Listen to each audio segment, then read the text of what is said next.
Ilang days naman to, Chino? 5 days. Wow. And how's it working with your co-actors here in the episode?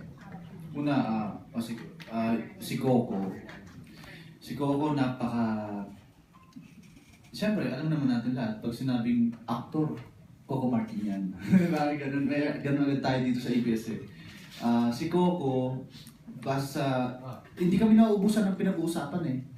Pag magkasama kami sa tent, kwentuhan lang kami ng kwentuhan, tawanan kami ng tawanan. And si Coco yung artistang tipong, hindi niya kailangang sabihin, hindi kanya kailangan turuan. Tawag niya sa akin, Pops. Pops, hindi niya kailangan... Bakit, Pops? Ganun. Alam niya. Pops. Hindi niya kailangan kasing sabihin na, ito gawin mo, ganito ginawa ko. Ako kasi immersion pa lang, pinagmamasdan ko na siya, nag-observe ako sa kanya. Ang dami mo nang matututunan eh. Tinitingnan ko lang siya, paano siya. Parang, ay ganito pala si Coco. Kaya pala ganun siya, napakaseryoso niyang actor. And si Angel naman, hindi ko siya, wala kami eksena together. Pero, nung first day namin, alam mo, ni Tita Roda, nung pagdating ni Angel, hindi kami nakakilala talaga. Na-introduce. Oo, na-introduce. Pero, nung pagdating niya, nasa malayo ako, tapos nakashade siya. Sabi niya, good luck ha, gumano sa akin. Tapos hindi ko alam, sa akin nakatingin. Tapos sabi ko, para sa akin po.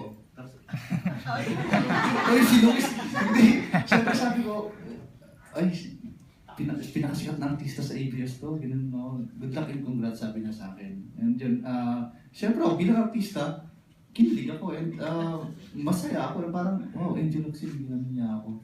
And napaka-humble niya, napakabait din. Ang dami niya pinapakain sa set. Natalbo ko na ako, nagpalitsyon ako siya, sobrang tayo pinapakain sa set. Yun naman, yung lumalim yung pagiging actor ko.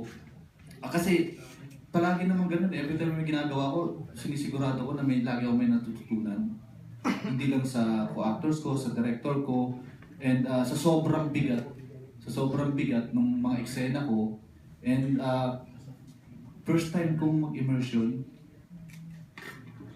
kailangan gawin namin talaga immersion. Yung natutunan ko, dapat pala, lagi mong gawin yun, immersion. Every time may magagawin kang project, may immersion na magagawa. Kasi nung ginawa ko yung immersion, ang bilis eh, swabe eh. Nandun na agad yung character eh. Pagpunta ko sa set, pulis na ako. Tapos sumisegue pa ako ng Passion de Amor.